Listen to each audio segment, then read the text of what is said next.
आज तक तुमने इस संविधान में ये जन्म दर जो जाति व्यवस्था है इसको खत्म करने के लिए कुछ किया गया?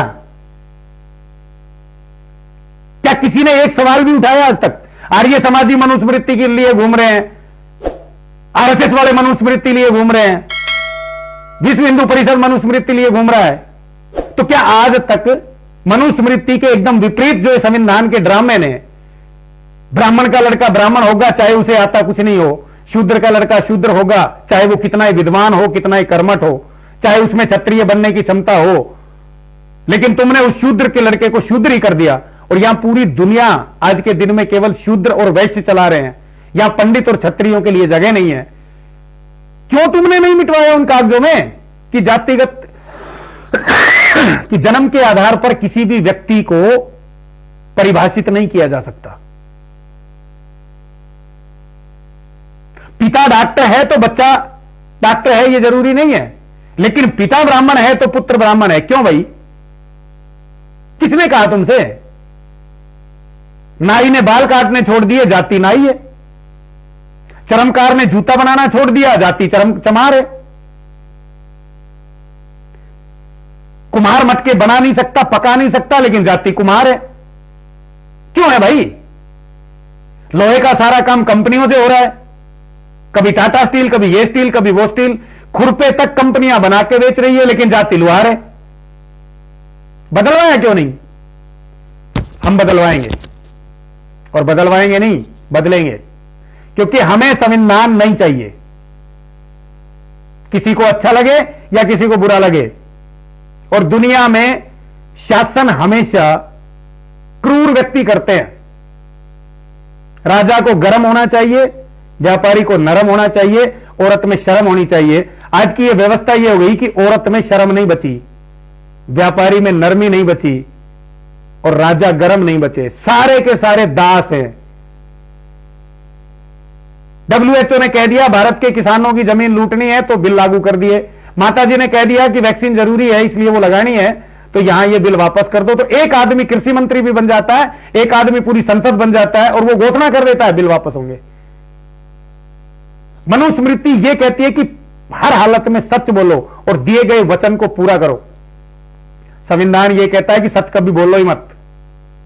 और मैं ये अपनी तरफ से नहीं कह रहा, इंडियन गवर्नमेंट सीक्रेसी एक्ट के तहत यहां कोई भी सरकारी कर्मचारी, अधिकारी, नेता जनता को सच ना बताने के लिए बाध्य है। तो फिर क्या बताएगा? सीक्रेट क्या रख रहे हैं? अब जिसको मनुस्मृति चाहिए भैया, दुनिया को वही लोग बचाएंगे, वरना मूर्खों से और कायरों से सत्ताएं नहीं डरा करती। इसलिए जितने भी ये संविधान के आंदोलन वाले लोग हैं, ये एक वो लाइन तैयार की जा रही है ताकि योद्धाओं को निहत्था किया जा सके।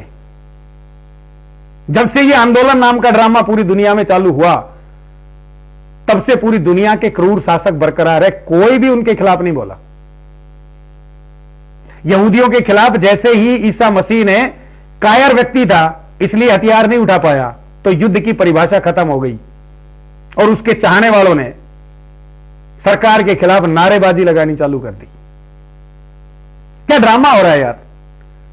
बांग्लादेश में हिंदुओं को काट दिया तो यहां उनके पुतले फूके जा रहे हैं। अरे भाई जाके काटो, किसने मना किया है?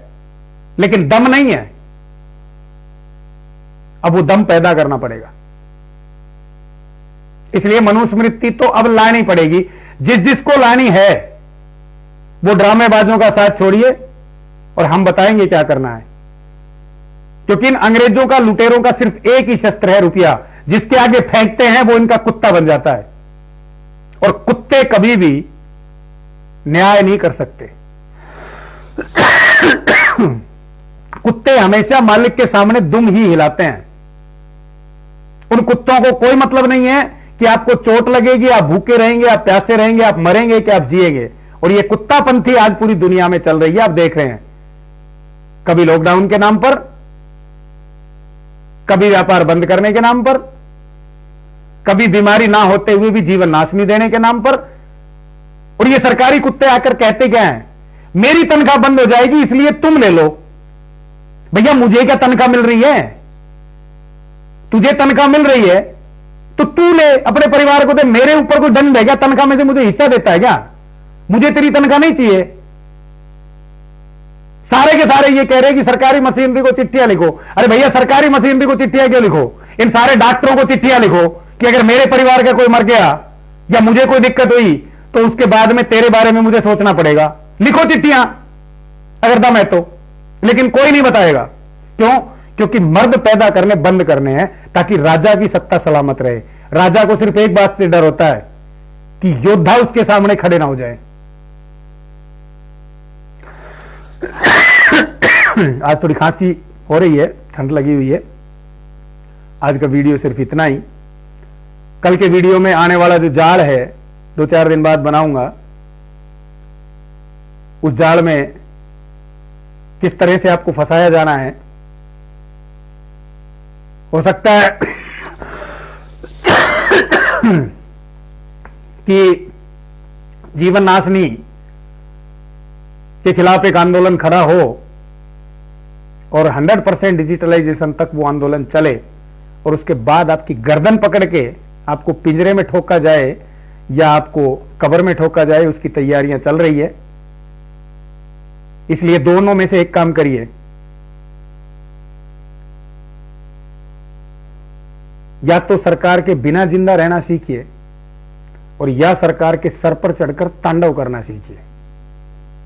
खाली हाथ हिलाने से और पुतले फूकने से आज तक कोई समाधान निकला नहीं और आगे निकलेगा भी नहीं। और एक अंतिम बात के साथ मैं अपनी बात खत्म करता हूं। भैया ऊपर वाला तो होता है, लेकिन वो देता किसको है और क्या, ये सोचने का विषय है।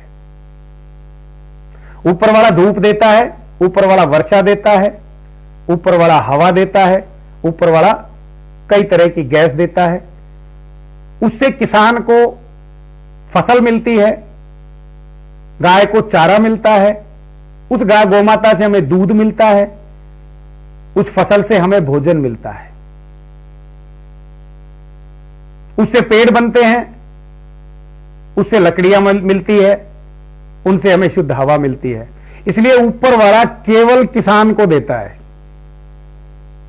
बाकी सारे के सारे उस किसान को लूटने में लगे हुए हैं। इसलिए यदि कोई ईश्वर है तो वो केवल किसान है, किंतु किसान भी वो जो प्रकृति के अनुसार खेती कर रहा है। यदि वो इन लुटेरों से जहर लेकर फसल में डाल रहा है तो वो सबसे बड़ा शैतान है, क्योंकि उसने भोजन को भोजन ही नहीं छोड़ा। वो इनके चंगुल में फंस के शैतानियत में इस हद तक पहुंच गया कि अपने लिए भी जहर पैदा कर रहा है, अपने परिवार को भी मार रहा है और दूसरों को भी मार रहा है, क्योंकि यही संविधान का षड्यंत्र है। जिस दिन मोदी जी ने यह कहा था कि हम तो झोला उठाकर चल देंगे, हम उसी दिन समझ गए थे कि अब यह सबके हाथ में झोला देगा और सबको चलने के लिए मजबूर करेगा, क्योंकि इतिहास इस बात का साक्षी है। जब से इस देश में जनता के विकास के नाम पर 1858 में कानूनों की सरकार आई कि सबको अब अधिकार मिलेंगे, तब से यहां किसी के पास कोई अधिकार नहीं बचा।